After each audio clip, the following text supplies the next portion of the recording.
Caution. I was thinking about explaining everything that happened on the day Charles Lee Ray died. The stuff I will be using will be facts from the movies and the TV show. But also, I will be filling in spaces with some fan canon. So with that being said, let's get into the video! Alright then. On with the show. It's 9 a.m. Tiffany wakes up and makes Chucky some breakfast. But after Chucky wakes up, Tiffany tells him she made some breakfast. He gets dressed up and grabs a plate to go.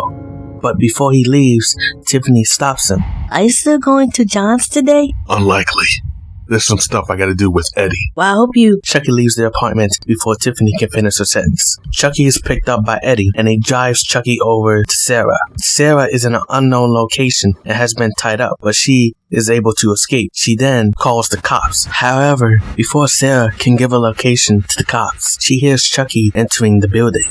Sarah lays down and handcuffs herself back up, but she can only do one hand. Chucky sees Sarah has only one hand handcuffed. As Chucky sees this, he gives a menacing smile. Are you trying to leave me? Sarah thinks of something quick to say. No, it's just when you recuffed my wrists, it put me in significant pain and I needed to ease it. That's on me. I try not to mistreat women if they don't deserve it. Anyway, I brought you breakfast. From 10 a.m. to 7:30 p.m., Chucky stays with Sarah and Tiffany is with John. At 7:30, Chucky tells Sarah that he will be back and jokingly says, Don't go anywhere.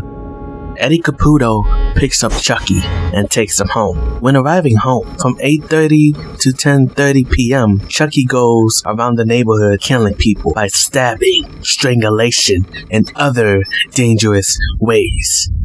Tiffany arrives home from John and sees Chucky has killed his latest victim without her, and Tiffany starts lashing out, and that is when the whole scene and Chucky happens. Where the hell do you think you're going? Going out.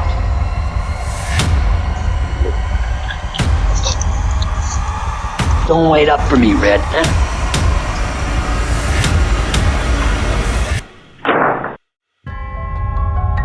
After storming out, Eddie once again drives Chucky back to Sarah. As Chucky is getting out the car, Eddie stops him. Those flowers you wanted, Chucky? I finally got them. About time. Not only that, you forgot your Dambala in my car. Chucky grabs the necklace and puts it around his neck. One other thing. You still got that Vivian ring I let you hold on to? It's in the glove compartment.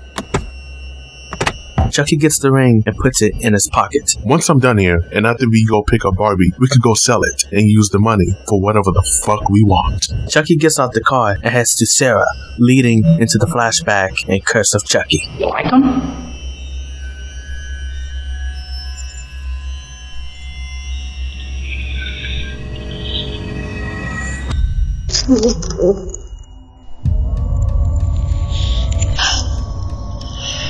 They're beautiful. Thank you. Difficult to find right now. They're not exactly in season. Chucky escapes through a secret escape hatch. Chucky rushes to call Eddie. Yes? The cops just pulled up. Sarah must have called the cops somehow. I'm on my way back to the car. After Chucky hangs up, he is rushed upon and pushed up against the wall by Mike Norris. Thanks to Tiffany, Mike Norris was waiting for him. The cops coming in through the front was to make sure he would use the escape hatch. Mikey Norris. I heard you've been looking for me. It's over, Charles. No more innocence for you to kill. Is anybody really innocent? Everybody has a dark side. And please, don't call me Charles. Charles reverses Mike onto the wall now and pulls out his knife. It was nice knowing you, Michael. Chucky goes to stab Mike Norris, but Chucky gets kicked in the balls by Mike, to which makes Chucky drop the knife. Chucky punches Mike in the face and also throws a trash can at him. Chucky starts running, leading into the first film. I got the strangler! Won't bash it!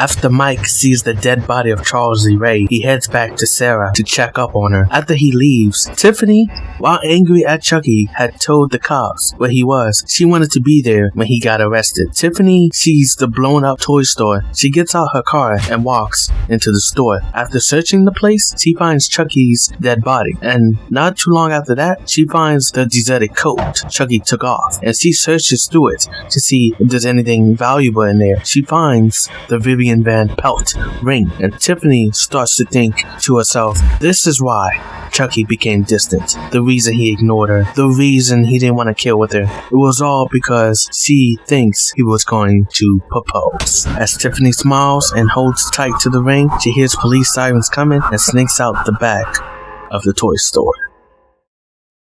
So ladies and gentlemen, what do you all think? Did I cover everything? Am I missing any details? Let me know. Before I get out of here, there's a few things I want to address in the story, but I didn't. A. It's not really me addressing it in the story, but I thought I'd just bring it up.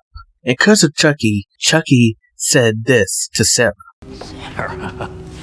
Sarah, you had me all day. Chucky Season 1 retconned that. While in Curse, he was really there all day. I then had to retcon the retcon, saying he was with Sarah, left, then came back. And when he said to Sarah he's been there all day, he basically hasn't. It's a situation... Y'all ever done an assignment where you feel like you've been doing it all day, like 10 hours, but you only been doing it for 6? Yeah, that's pretty much the situation with Chucky and Sarah. B. Remember in Bride of Chucky when Chucky showed Tiffany the newspaper and you saw that Chucky had the Damballa around his neck, but in Child's Play you didn't see it? Here is how I was going to rectify that. First, when he took the Damballa from Eddie, he put it in his shirt. That way you didn't see it during the whole chase scene. Secondly, the crime scene photographer would take a picture of Chucky with the necklace and another without. And the one that made it into the newspaper is the picture with the necklace. Thirdly, once the police were done at the crime scene, the peddler would then get Chucky and other toys before Playland toys would be cleaned up. C.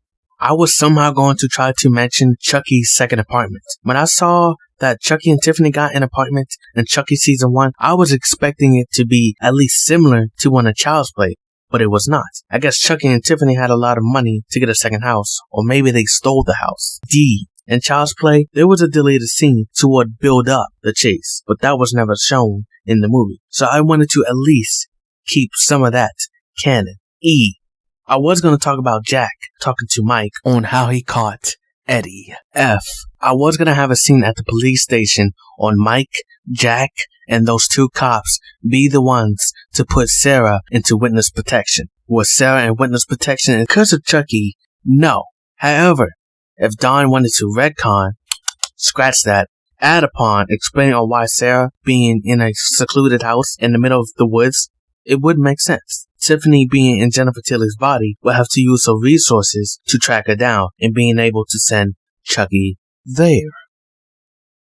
I just hope Don one day just shows everything that happened on the day Chucky died. It would be cool if he added the Chucky Tiffany flashback, Sarah seeing the perspective from Eddie, or whatever else he wants to add and edit it all together, because remember, I did one called If Child's Play Started Off Like This. And version 2 is out now.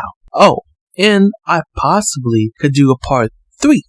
Maybe. So yeah, that's everything. If I come up with anything else, it will be in the comment section below. But get your parts up, get your fingers up, and say it with me.